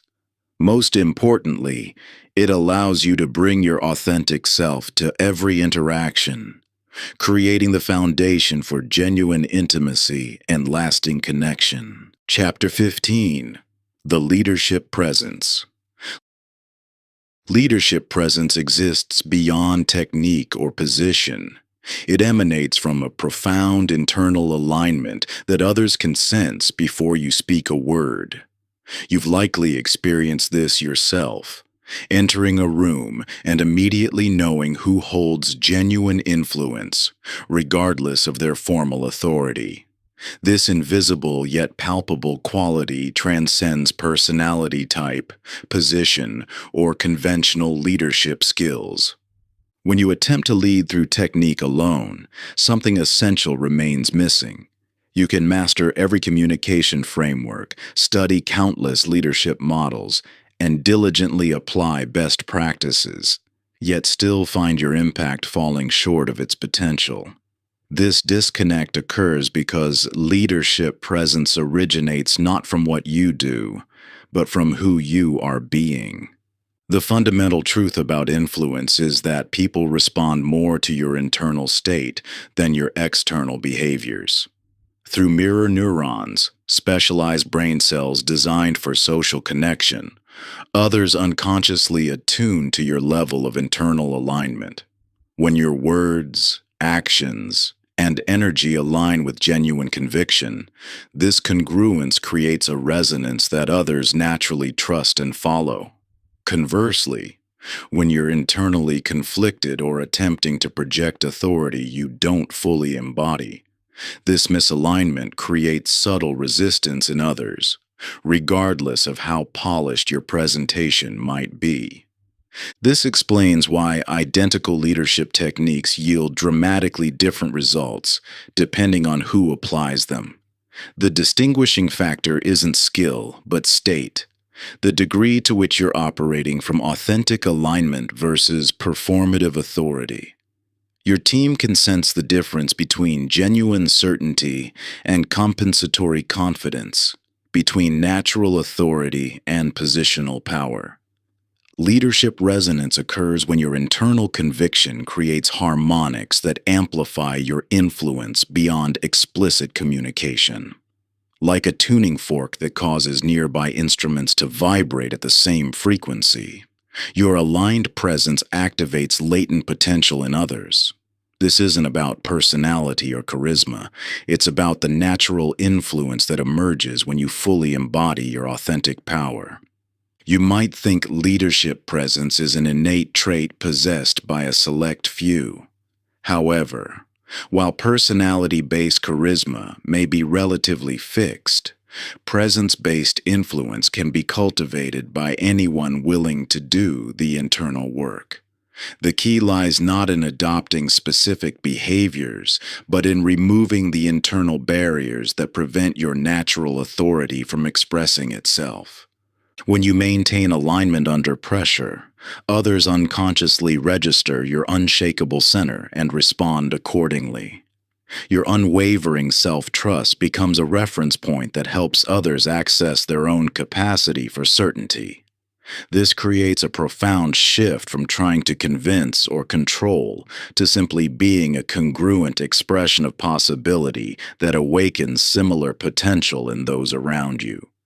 True leadership presence emerges when you cease trying to be a leader and instead fully inhabit your authentic power.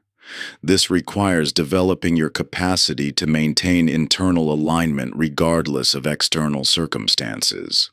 The more consistently you operate from this aligned state, the more naturally others will be drawn to your influence. Your leadership impact ultimately reflects your relationship with your own potential. When you lead from authentic self-alignment rather than acquired techniques, you create a field of permission that allows others to access their own innate capabilities. This is the essence of inspiring leadership, not showing others the way, but embodying the possibility that helps them recognize their own path. Remember, leadership begins as an inside job. Your ability to influence others will never exceed your capacity to lead yourself. By developing and maintaining internal alignment, you create the foundation for naturally magnetic leadership that draws forth the best in others through the power of your presence. Every interaction becomes an opportunity to demonstrate what's possible when you operate from unshakable self-trust. Your energy speaks louder than your words. People instinctively recognize and respond to the quiet authority that emerges when your actions align perfectly with your values. This magnetic influence doesn't require force or manipulation. It flows naturally from your commitment to showing up fully in your truth.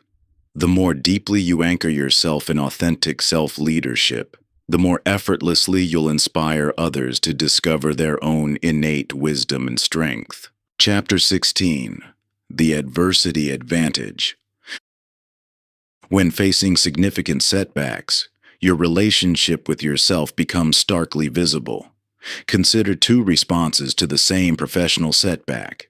In one case, the experience triggers a cascade of self-doubt that spreads into every area of life, while in another, disappointment is acknowledged but doesn't shake core self-trust. The difference lies not in the circumstances, but in the lens through which they're interpreted. This represents the ultimate test of self-concept alignment. It's relatively easy to maintain positive self-regard when everything flows smoothly. The real work begins when external evidence seems to contradict your claimed capabilities. These moments reveal whether your sense of self truly resides within or remains dependent on favorable circumstances. The counterintuitive truth is that challenges provide unique opportunities to strengthen your self-concept, precisely because they trigger habitual patterns of self-doubt. When everything runs smoothly, these patterns remain dormant and unchanged. Only when activated by difficulty do they become visible enough to transform. This explains why some people emerge from adversity more solid in their self-trust while others become increasingly fragile. Your nervous system builds new neural pathways most actively during recovery from disruption, not during periods of stability. This biological principle mirrors the psychological process of identity strengthening through challenge. Each time you maintain alignment with your capability, despite external pressure to doubt yourself, you strengthen the neural network supporting this alignment. The brain doesn't distinguish between success and failure. It registers and reinforces your response to either. Identity crystallizes through consistent choices during pressure, not through theoretical understanding during calm. When circumstances trigger self-doubt, choosing to align with your highest self rather than contracting into limitation creates lasting change. This isn't about denying difficulty or forcing positivity. It's about maintaining connection to your core capability while fully acknowledging present challenges. Consider the difference between weathering and weatherproofing. Weathering implies enduring difficulty through gritted determination, leaving you depleted even if successful. Weatherproofing transforms challenges into opportunities to strengthen your core relationship with yourself, leaving you more resilient after each storm.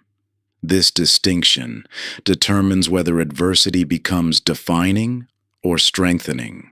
This isn't about toxic positivity or denying reality. Grounded optimism acknowledges current circumstances while maintaining alignment with your fundamental capability.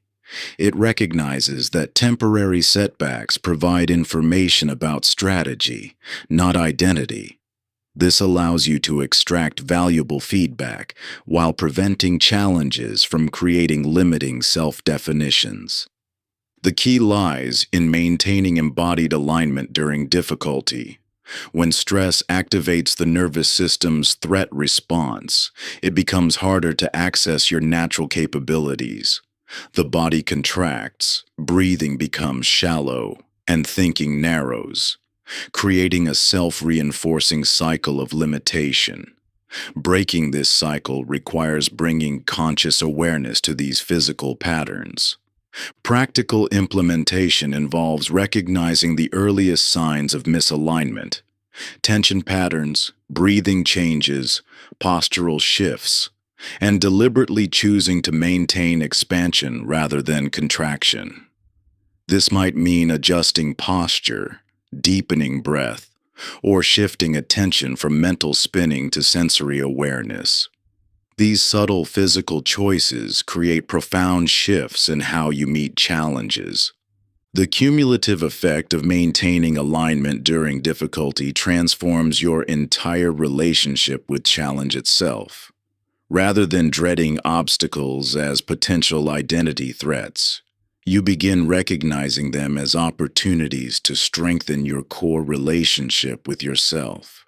This creates an upward spiral where each challenge met from alignment increases your capacity to maintain alignment during future challenges. This process fundamentally differs from simply pushing through or staying positive. It's about choosing in each moment to align with your highest self rather than contracting into limitation, even when circumstances seem to justify doubt. This choice, made consistently during pressure, creates lasting transformation in how you experience and respond to life's inevitable challenges.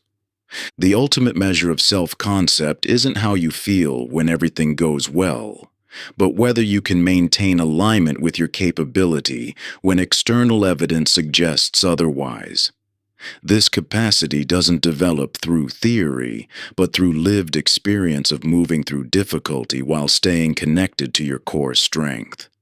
Each time you face resistance while holding true to your deeper knowing, you strengthen this internal foundation.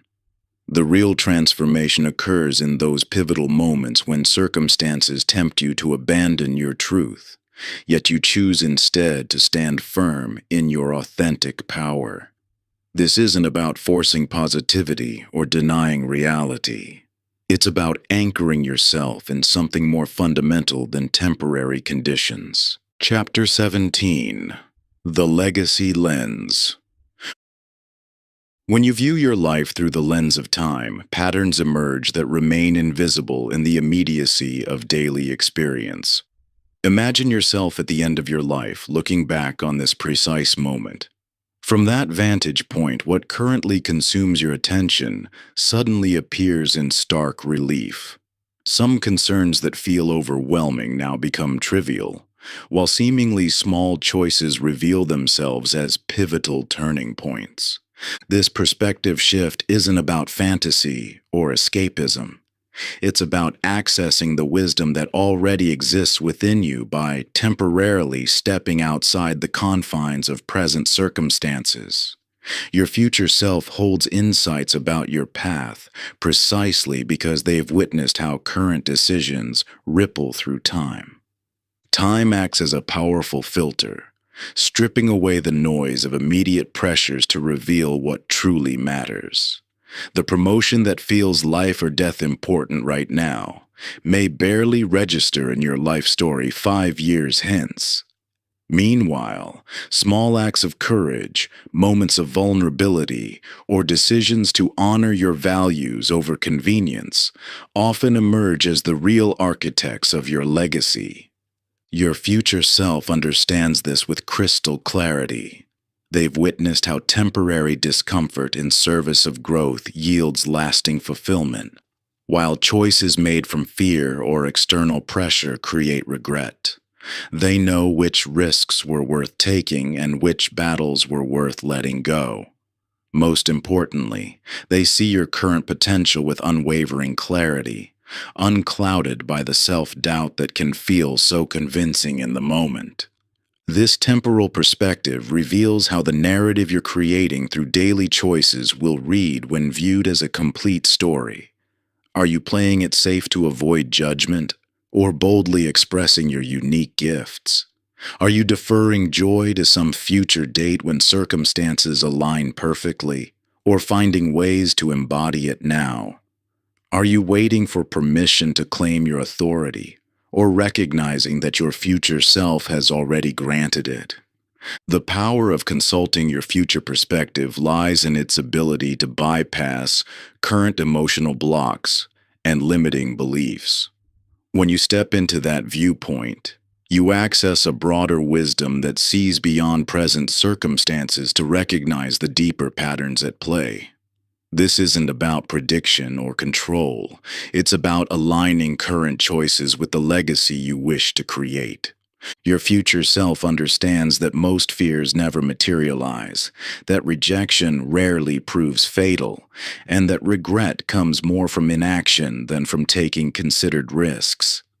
They've witnessed how opportunities that seemed terrifying often became defining moments of growth, while safe choices sometimes led to stagnation masked as stability. This perspective shift fundamentally transforms how you navigate decisions. Instead of asking, "What's the safest choice?" or "What will others think?" swing, you begin asking, "What choice will I be proud to have made?"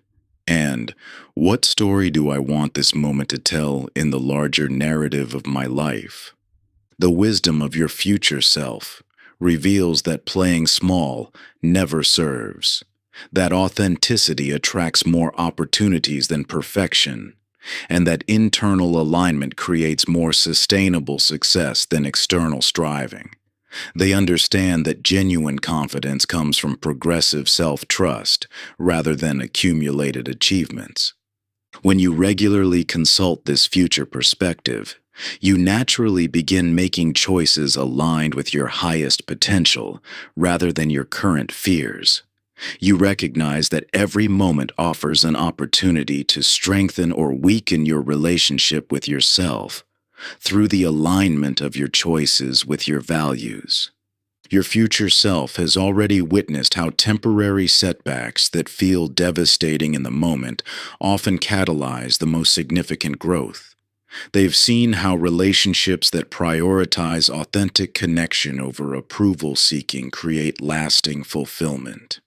They understand that leadership flowing from internal alignment inspires more lasting change than techniques or positions ever could. Most importantly, your future self knows that the quality of your life ultimately reflects the quality of your relationship with yourself. That external circumstances matter far less than how you choose to engage with them. They've witnessed how this core relationship either amplifies or diminishes every experience, relationship, and opportunity. This perspective illuminates the profound truth that acting as if isn't about pretending to be something you're not, but about aligning with the wisdom you already possess. Your future self isn't a different person.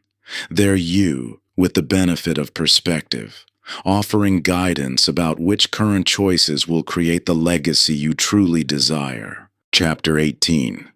The Integration Imperative.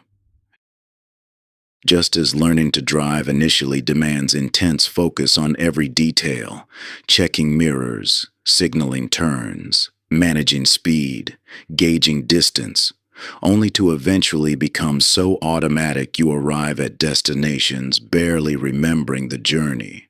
The path to excellence follows a similar pattern of conscious practice transforming into unconscious mastery. You likely remember the overwhelming sensation of first sitting behind the wheel, when even basic maneuvers required your complete attention. The coordination of multiple actions felt impossible to manage simultaneously. Yet today, you seamlessly navigate complex traffic situations while holding conversations or planning your day. This transformation didn't happen through wishful thinking or sudden breakthrough.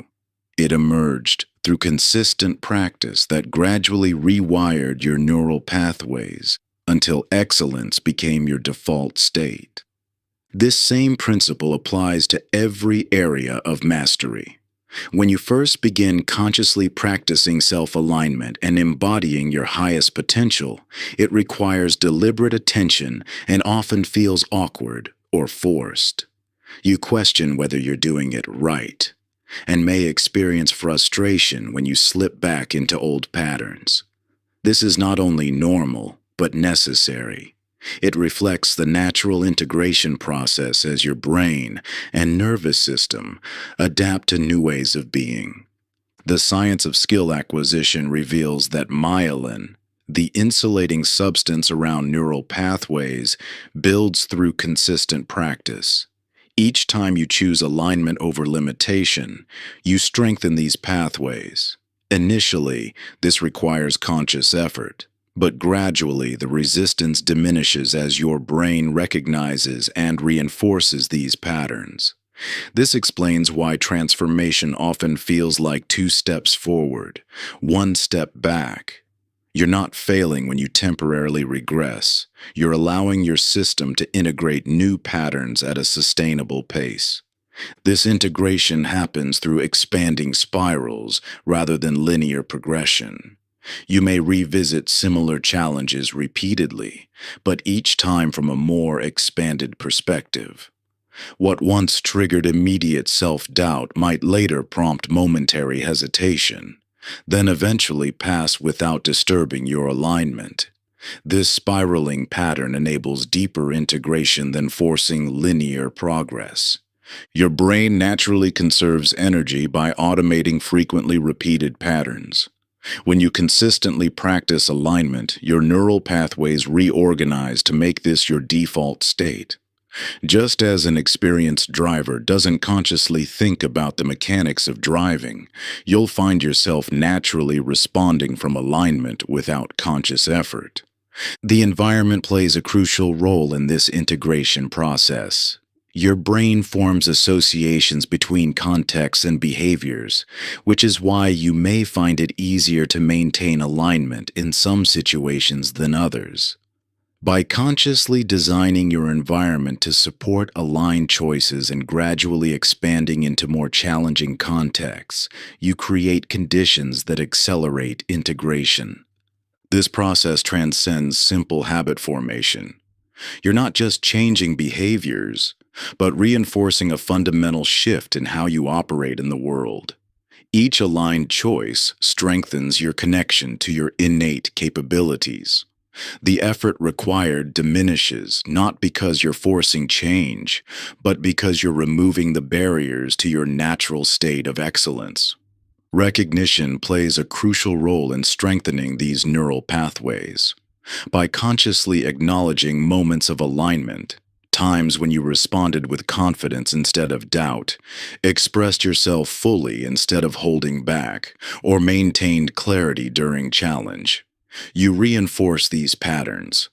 This isn't about celebrating perfection, but appreciating progress while maintaining momentum toward deeper integration. The compound effect of consistent practice creates an accelerating cycle. As alignment becomes your baseline, you naturally attract circumstances that reinforce this state.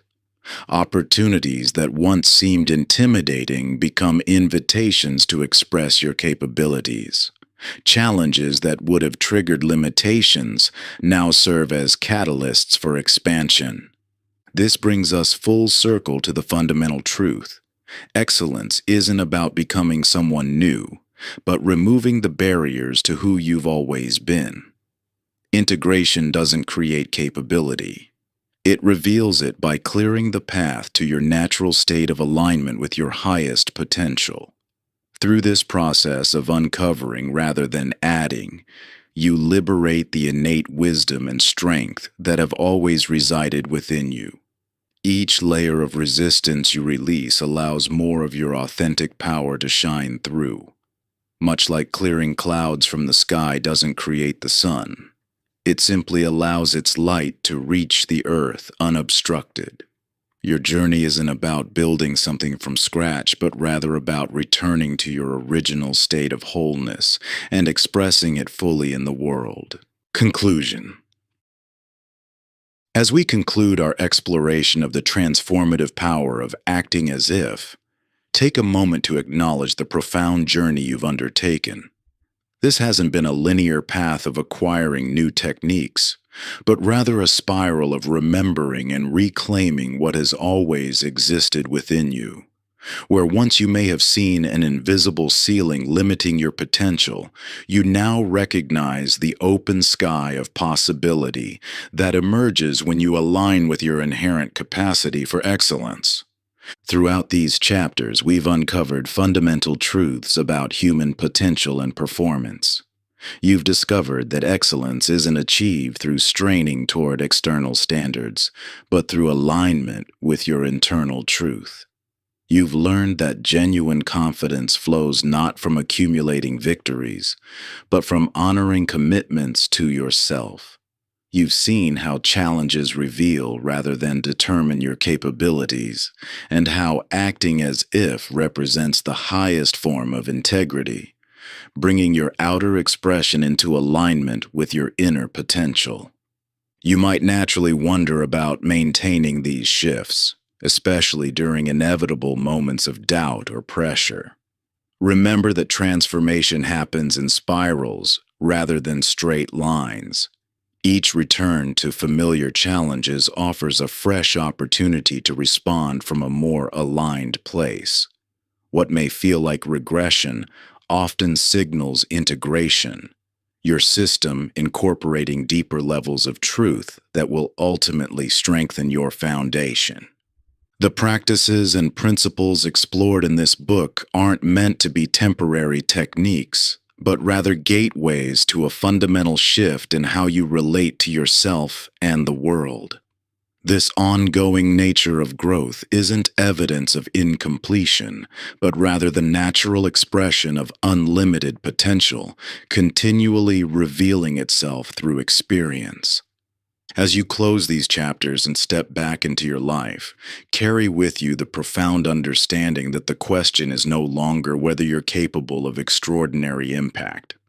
The real question is how your unique expression will continue to unfold as you move through the world from this new foundation of unshakable self-trust. Trust the process that's now begun. Your journey of alignment with excellence isn't ending. It's evolving into its next spiral of expansion. The ceiling has dissolved. The sky is yours to explore. Each step forward reveals new horizons of possibility, each challenge transformed into an invitation for growth.